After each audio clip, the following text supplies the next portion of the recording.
Hi, friends. Welcome to the show. Cross, your host. This is Bayou to Beltway. And today we are talking about constitutional amendments.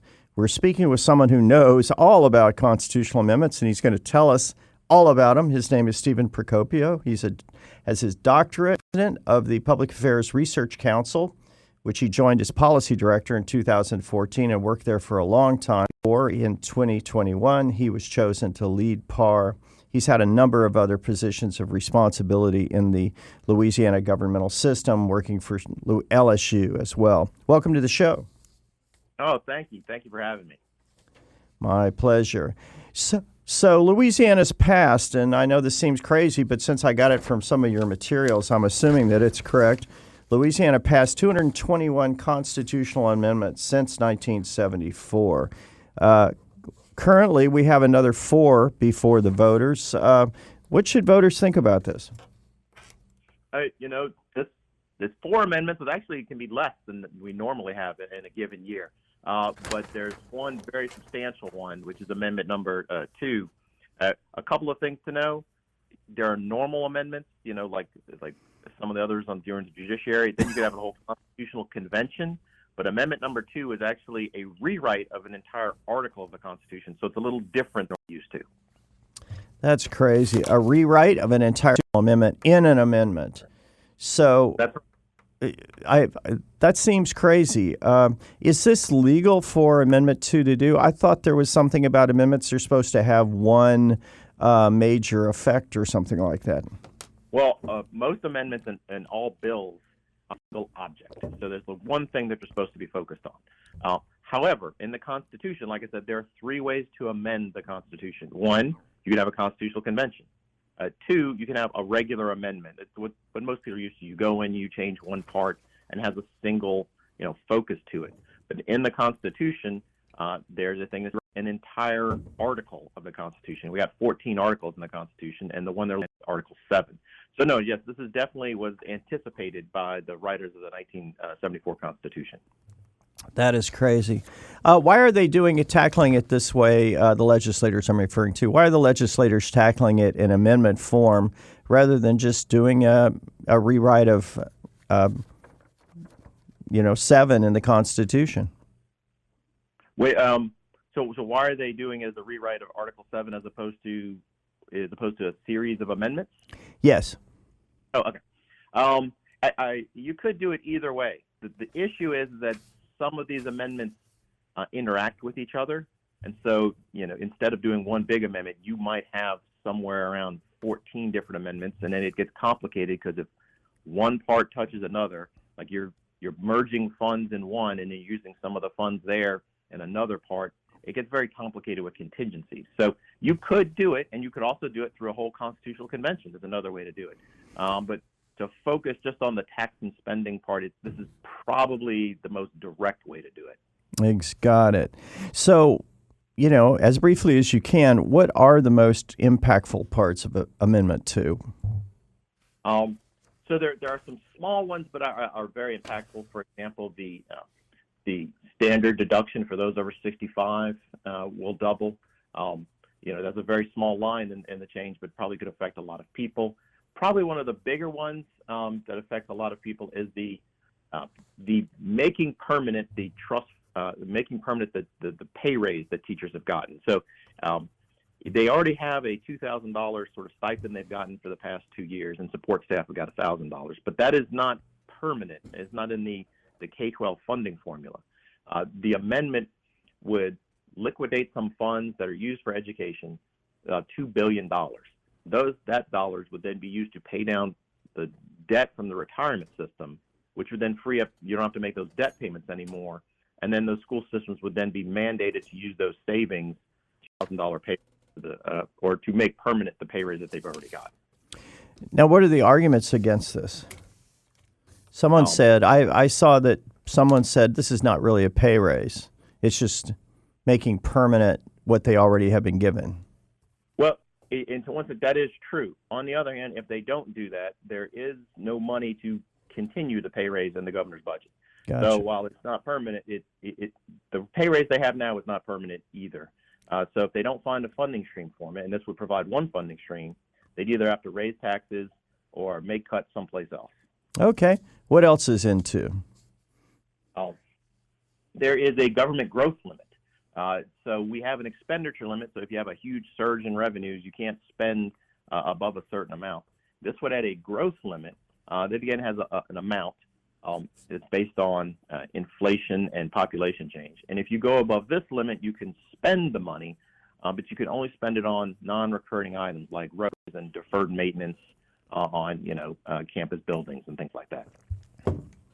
So let me get this straight. So this means that, let's say government hits a period of prosperity. There's some sort of windfall where we're really doing well. We're bringing in lots of revenue. But this would say, well, despite all this extra revenue, you can't put that into recurring expenditures.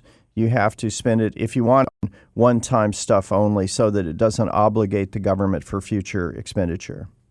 Yeah, that's exactly right. So you couldn't hire more staff. But you could build more things or buy more computers, acquisitions, things like that. Okay. Does PAR think that's a good idea? So, as you know, we don't take position on these amendments. We just try. Oh, come on, be brave. No, that's not brave. That's our 75-year policy going back as long as PAR has existed. We've done a guide to all of the amendments since that time. So no, we think there's more value in providing information. And then let people make up their own minds, because some people might really like that. If you're more conservative, you might really think that that's a great idea. If you're more liberal, you might think, no, we have a lot of needs in the state. We need to be able to spend them. So I don't know there's necessarily a right answer, but we want to make sure people can figure out what it is for themselves. Or if you're a historian of Louisiana state government, you might say, yeah, that's what they do. They wait until there's a budget surplus, and then they either cut taxes or commit the government to spend more money. So, that's right. The cynical would maybe say that.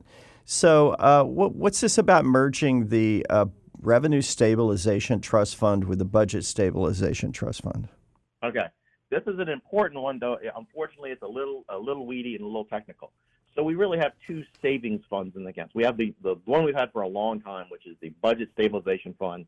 It's what's known as the Rainy Day Fund. So if you think of the Rainy Day Fund, that one's going to still exist. Then there's also the Revenue Stabilization Fund. That one, a large chunk of that money, close to $2 billion, a little less, is going to be moved from that fund into the Budget Stabilization Fund, and then left behind to pay for some incentive programs and some other things. That's a little bit too part of this as well.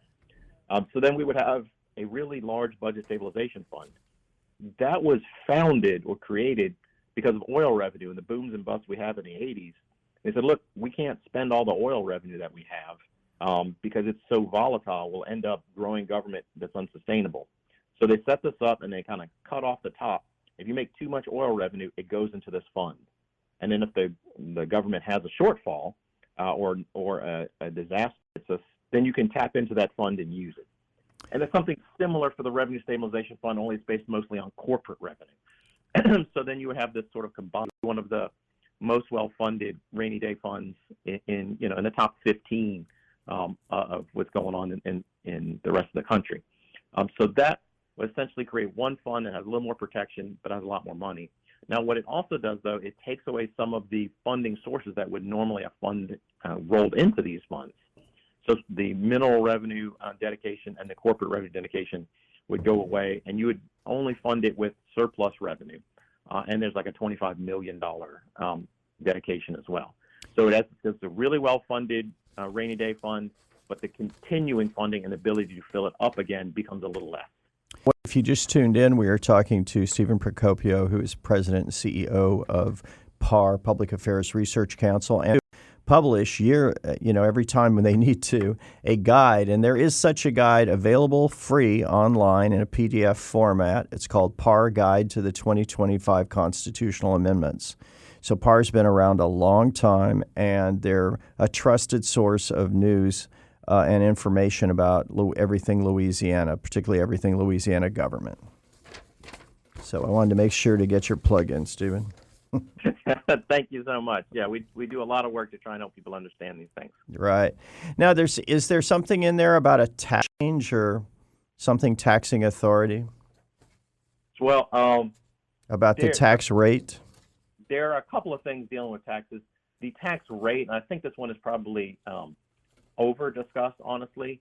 The top tax rate is going to go from 4.75 to 3.75. Now, understand this is not the current tax rate. This is the maximum allowable tax rate. So right now, the income tax rate is 3. If the legislature wanted to change it, currently they could go all the way up to 4.75. The amendment would cap it at 3.75. So no one's taxes would change, their tax rate wouldn't change. So no one would, if this passes, it would just limit the legislature's ability to further increase taxes in the future. Yeah. Interesting. Without a constitutional amendment, because, of course, everything can be amended through Constitution. Yeah.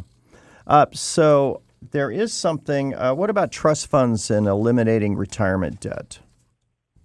Well, the eliminating the retirement debt is linked to the teacher pay. Okay. So when you eliminate those trust funds, that money is then used to pay down teacher debt. So you go from about $8 billion worth of retirement debt to about $6 billion worth of retirement debt. And then those savings, the annual payments you have to make, the debt payments, go down by about $200 million for K-12. And then that money is supposed to be used for teacher pay raises. Now, since we return to the $200 million is enough to pay for the $2,000 everywhere. Unfortunately, it's not every school district gets the same savings. So some people will have extra money to spend beyond the pay raise. And then some districts won't have quite enough to give the whole $2,000. And then what the governor has said is that he would make any district whole, including charter schools, if they need that extra money. Well, we're going to have to come back and talk about that. We got a couple minutes left. Can we quickly go through Amendments 1, 3, and 4?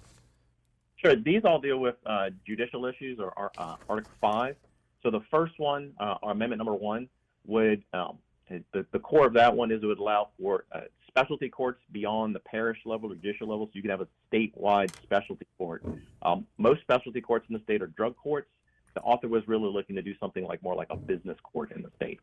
Amendment number 3 deals with the prosecution of juveniles for felony crimes. There's a list of 16 crimes in the Constitution that you may be tried as an adult for.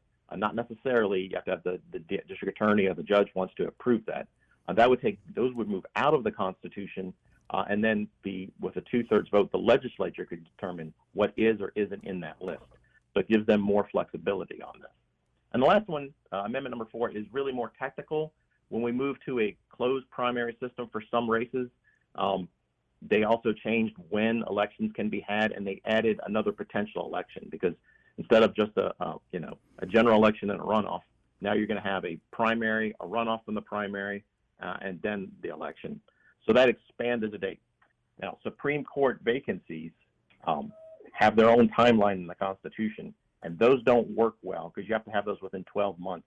You may not be able to get it done in 12 months, given what the new primary system does. So this would give them some flexibility so that you could seat a judge after 12 months. Wow. Well, thanks. That was a great rundown. Now, these are on the ballot March 29th. That's right. And they're going to, if they do pass, they will add to the length of the Constitution. We got about 15 seconds left. Let me introduce you one more time because I'm really happy that you came and talked to us today. We've been talking with Stephen Procopio, who is the president, CEO of Public Affairs Research Council of Louisiana, known as PAR. And he's talking about the amendments that are going to be on the ballot. And we just really thank you for coming in. I think you've shed a lot of light in a very short time, and we certainly appreciate it. No, I appreciate the fact that you're helping educate people as well. It's a useful service, and keep it up, the good work. Thanks so much.